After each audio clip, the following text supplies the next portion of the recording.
starving. And we all have to ask ourselves the question, why is that so? Why is it that this country that is so wealthy has a people who are so poor? And it comes down to one phrase. It is a lack of accountability. For the last 40 years of ZANU-PF government, we have seen the squandering of our wealth, where a tiny oligarch has become obscenely wealthy on the backs of poor people. But how has that happened? Because they have not been held accountable. They have squandered state resources, national resources for their own benefit at the expense of the people. How do we as a party intend tackling that? Well, it's a basic principle that charity begins at home, that we have to be the change that we want to see in society. And so when the MDC Congress, the MDC Alliance Congress was held in Gary last year, one of the most important resolutions at that Congress was that we would be held accountable to the highest international standards ourselves. And we resolved that our accounts would be submitted to an independent audit by a firm of chartered accountants internationally recognized. And that is what we have done. And so today, ladies and gentlemen, may seem to be a relatively insignificant small step, but we believe it is a momentum, not just in the life of this political party, but in the life of our nation. Because of these accounts, we are saying we are subjecting ourselves to be accountable for public funds. Most of the funds referred to in this document are public funds that were handed to the party in terms of the Political Parties Finance Act. And we are going back to the public primarily to say that these are your taxpayers' monies that you worked hard to generate. This is how we spent them. And in doing this, we are saying that when we come to power, and it's not if, it's a matter of when Advocate Nelson Chamisa is President of the Republic of Zimbabwe, we will apply the standard that we are applying to ourselves, to every public institution and to our nation, so that state funds are correctly accounted for and properly spent. So we tender this document today. It is a small document. Our accounts have been audited, as I say, by an independent firm for the period 27th of May, which was the date all of us were elected in Bury, to the 31st of December 2019. They show that our accounts are in order. It is an unqualified audit that we have received from this independent firm, which in essence, in layperson's terms, states that our accounts are in order. Now, ladies and gentlemen, I fully appreciate that you yourselves today have not had sight of the accounts, and so to that extent you will not be in a position to question us. We are going to make available a copy of the accounts which have been signed by the Secretary General and myself, so you can scrutinize them. I recognize that you won't be able to perhaps ask the questions that you want to, but in the spirit of transparency, you can email me, and I undertake that I will respond to your questions in writing, or if you want further interviews, so that you can interrogate these accounts. But I thank you very much for coming today. I thank my colleagues. In particular, may I thank the President, Advocate Chamisa, who has steadfastly supported this call made at Congress and has supported all of us in leadership in arriving at this moment. Thank you. Members of the press, as is the practice at our press conferences, we're going to just take 2 or 3 questions from you before we conclude the business of the day today. Yes, Leslie. Thank you. My name is Blessed Mtanga from our consultancy and radio and music. I'm just going to ask you to raise your voice a little bit so that the Treasury General can hear and appreciate your question. As you present your audited account, there was concern or there was allegation that there was 2 million that went missing.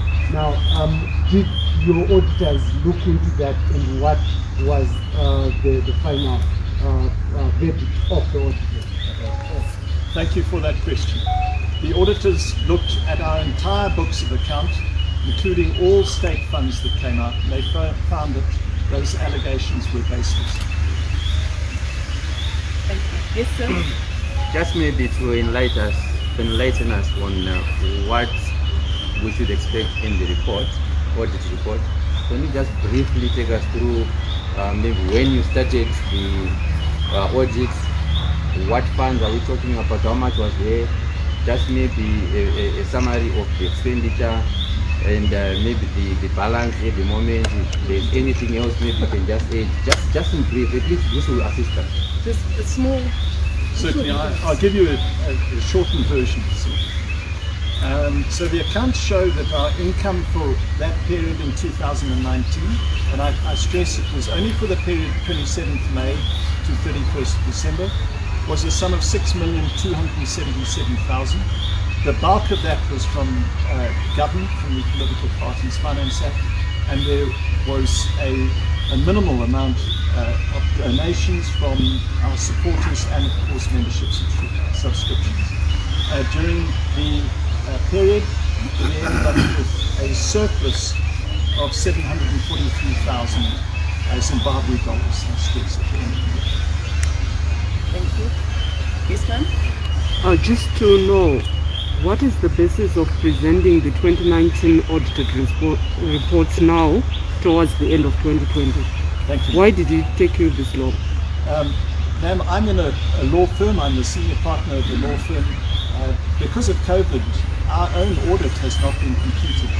And that is the position right across the country. If you speak to Zimmer, people have got tax extensions right across the country because the accounting profession itself was affected by that. Its offices were closed, it had a backlog. So that's the main reason. The other reason, of course, is that government illegally cut off our funding this year. We were entitled to $7 million, which has illegally now been transferred to a party that got something like 45,000 votes in 2018. Because of that, we were unable to meet our financial obligations to the accounting firm. Thankfully, we have now, through our supporters and primarily through our membership base worldwide and within Zimbabwe, raised sufficient funding to pay the firm of accountants. We owed them a fee that we'd contracted them to do, but they do not do this for free. And so once we had paid them, they were able to continue with the audit. But let me stress that they started this in February, but then there was this long hiatus, partly because of our inability to pay them due to, ironically, government's failure to pay us, but also partly due to COVID. Thank you. I'll take 2 final questions and then we'll close our presser. Yes, sir?